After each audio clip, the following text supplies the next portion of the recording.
बुलेटिनची सुरुवात करूया या क्षणाच्या अत्यंत महत्त्वाच्या ब्रेकिंग बातमीने। बदलापूर अक्षय शिंदे एन्काउंटर प्रकरणात राज्य सरकारला उच्च न्यायालयाने दणका दिलाय। संबंधित पोलिसांवर गुन्हा दाखल करण्याचे आदेश मुंबई हायकोर्टाने दिलेले आहेत। राज्य सरकारने आदेशावर स्थगितीची मागणी केली होती।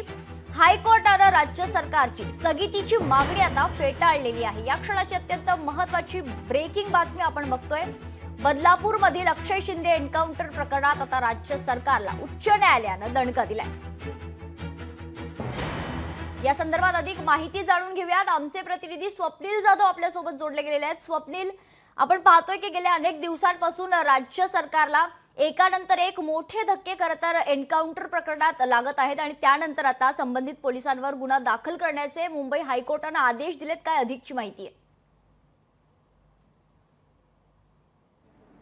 मेघना, नक्कीच राज्य सरकारला हा दणका हायकोर्टाचा आहे, कारण अक्षय शिंदे बनावट जे एन्काउंटर प्रकरण होतं त्यामध्ये 5 पोलिसांवरती कारवाई करण्याचे आदेश हे हायकोर्टाने दिलेले आहेत। नवीन SIT गुन्हे शाखेचे सहआयुक्त लक्ष्मी गौतम यांच्या देखरेखीखाली स्थापन करण्याचे आदेश दिलेले आहेत। तसे राज्य सरकारची जी SIT स्थापन करण्यात आली होती आणि जो तपास राज्य सरकारने केलेला होता तो सर्व तपास हा नव्या SIT कडे वर्ग करण्यास सांगितलेला आहे। तसंच नवीन SIT जी आहे ती पुन्हा आता या प्रकरणामध्ये चौकशी करणार आहे, पुन्हा तपास करणार। त्यामुळे एकूणच या ठिकाणी वेगळं वळण लागण्याची शक्यता आहे। मात्र जे 5 कर्मचारी होते यामध्ये API, PI, कॉन्स्टेबल आणि हवालदार होते, या 5 जणांवरती कारवाई करण्याचे सुद्धा म्हणजेच गुन्हे दाखल करण्याचे सुद्धा आदेश दिलेले आहेत। राज्य सरकारने या आदेशाला स्थगित करण्याची मागणी केली होती, मात्र हे आदेश सुद्धा आता फेटाळलेले आहेत। त्यामुळे एकूणच नव्या या निर्णयामुळे राज्य सरकारचा जो काय आतापर्यंतचा तपास होता तो सुद्धा आता नव्या SIT कडे जाणार आहे आणि एक प्रकारे राज्य सरकारला हा दणका असल्याचं पाहायला मिळतंय।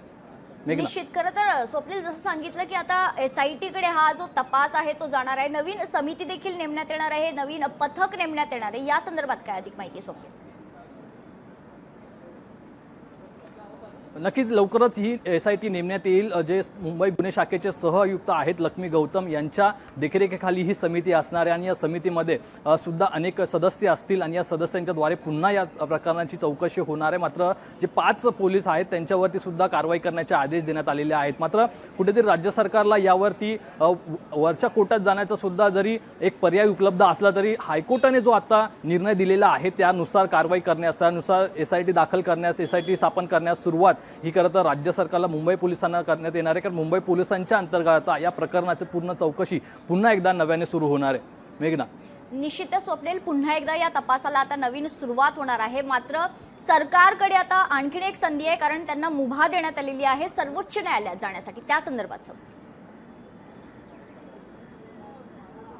नक्कीच सरकारला वरच्या न्यायालयात जरी जाण्याची मुभा असली तरी आता हायकोर्टाचा जो निर्णय आहे त्यानुसार त्यांना कारवाई करावी लागेल। मात्र जो आजपासून लागू होतोय, खरं तर 5 जे कॉन्स्टेबल आहेत त्यामध्ये पोलीस आहेत त्यांच्यावरती कारवाई ही लगेच त्यांना करावी लागेल, ताबडतोब त्यांच्यावरती सुद्धा ॲक्शन घ्यावी लागेल। त्याचप्रमाणे दुसरीकडे जे SIT स्थापन करण्यात आलेली आहे त्यामुळे राज्य सरकारची जी SIT आहे, पोलिसांची जी SIT आहे आणि त्यामध्ये जो झालेला तपास आहे तो सर्व तपास जो आहे तो सुद्धा आज आणि उद्या या 2 दिवसांमध्ये नव्या SIT कडे सुद्धा दाखल करण्यात येईल। मात्र यामध्ये कुठेतरी वेळ जाण्याची शक्यता आहे। त्यामुळे जरी सर्वोच्च न्यायालयामध्ये राज्य सरकार गेलं तरी त्यांना त्या ठिकाणी सुद्धा वेळ लागणार। मात्र त्या वेळेमध्ये ज्या हायकोर्टाचे निर्देश आहेत, आदेश आहेत त्याप्रमाणे कार्यवाही ही राज्य सरकारला मुंबई पोलिसांना करणं हे भाग असणार आहे।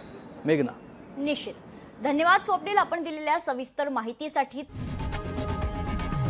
लोकशाही मराठी ऐका, पहा, जागरूक रहा।